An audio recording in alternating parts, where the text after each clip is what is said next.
একসময় যাত্রীদের পদচারণায় মুখর থাকত যে ঘাট, যেখান থেকে সাইরেন বাজিয়ে যাত্রী বোঝাই লঞ্চ ছুটত গন্তব্যে, সেই ঘাটে এখন সুমসাং নীরবতা। সারি সারি বিলাসবহুল লঞ্চের পরিবর্তে এখন সেখানে স্থান পেয়েছে বালি বোঝাই কয়েকটি কার্গো। আমরা এখানে লঞ্চের জন্য আসছিলাম, লঞ্চ তো পাওয়া যায় না এখানে।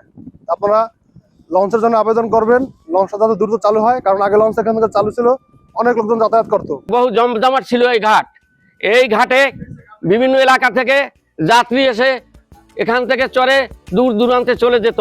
পিরোজপুরের হুলারহাট সহ জেলার লঞ্চ ঘাটগুলোতে গিয়ে দেখা যায় এমন চিত্র। গত 1 বছরেরও বেশি সময় ধরে একটিও লঞ্চ চলছে না এই রুটে। পদ্মা সেতু হওয়ার কারণে বর্তমানে হুলারহাট বন্দর থেকে কোনো লঞ্চ চলাচল করে না, কিন্তু এক শ্রেণীর মানুষ এখনো লঞ্চে চলতে আগ্রহ, যারা বাসে চলাফেরা করতে পারে না। কোনো একটা সময় আমাদের এখানে প্রতিদিনে 5 থেকে 6টা লঞ্চ আসতো। তো সেই ক্ষেত্রে এখানে মানুষে অনেকে এখানে জীবিকার একটা ব্যবস্থা ছিল। আমাদের এখানে হুলারহাটে প্রায় 200 ওই সময় দোকান ছিল।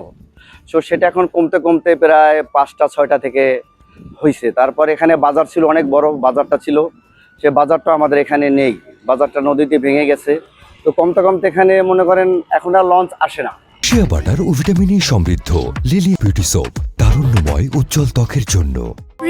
পদ্মা সেতুর কারণে সড়ক পথে যাতায়াত সহজ হওয়ায় যাত্রীরা ধীরে ধীরে লঞ্চের পরিবর্তে বাসে যেতে শুরু করেছেন। ফলে ব্যবসায়িকভাবে লঞ্চ চালু রাখা সম্ভব হচ্ছে না বলে জানিয়েছে বাংলাদেশ অভ্যন্তরীণ নৌ পরিবহন কর্তৃপক্ষ। ব্যবসা বাণিজ্য ছিল, আর সেক্ষেত্রে অনেক ক্ষেত্রে তারা ব্যবসা বাণিজ্যে পিছিয়ে পড়েছে। এক্ষেত্রে স্থানীয়ভাবে লঞ্চ ব্যবসায়ী যারা আছে তাদের সাথে কথাবার্তা বলে এবং স্থানীয় চাহিদা বিবেচনা করে উপজেলা প্রশাসনের পক্ষ থেকে সেখানে ব্যবসায়িক কর্মকাণ্ড পরিচালনা করা এবং লঞ্চ চলাচলের ক্ষেত্রে আমরা প্রয়োজনীয় পদক্ষেপ গ্রহণ করব। পিরোজপুর জেলার হুলারহাট, স্বরূপকাঠি, কাউখালী, ভান্ডারিয়া, ইন্দেরহাট সহ মোট 8টি ঘাট থেকে লঞ্চে উঠতেন যাত্রীরা। প্রতিদিন গড়ে 500 থেকে 800 যাত্রী লঞ্চে ভ্রমণ করতেন। লঞ্চ বন্ধ হয়ে যাওয়ায় এসব যাত্রী পড়েছেন বিড়ম্বনায়।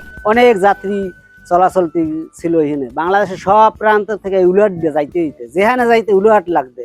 আর এখন এই উলহাট এমন একালে নিরুপায় হয়ে গেছে, কোনো লঞ্চ টঞ্চ কিছু নেই, ট্রলার তামাজ নেই, এখন একটা লঞ্চ চলে না। অতএব আমরা এদিকে অসহায় পড়ে গেছি খুব।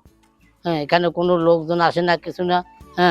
আর দিনভর মিলেই 10 জন লোক 20 জন লোক হয় না, এইরকম পরিস্থিতিতে আমরা আছি। আমরা দিনায় দিনায় ভরপুর হয়ে গেছি।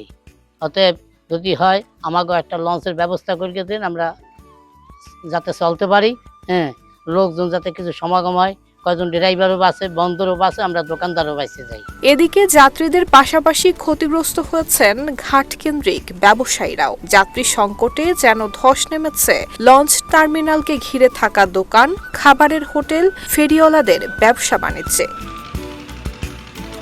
নুসরাত জাহান মেহেক, ঢাকা পোস্ট।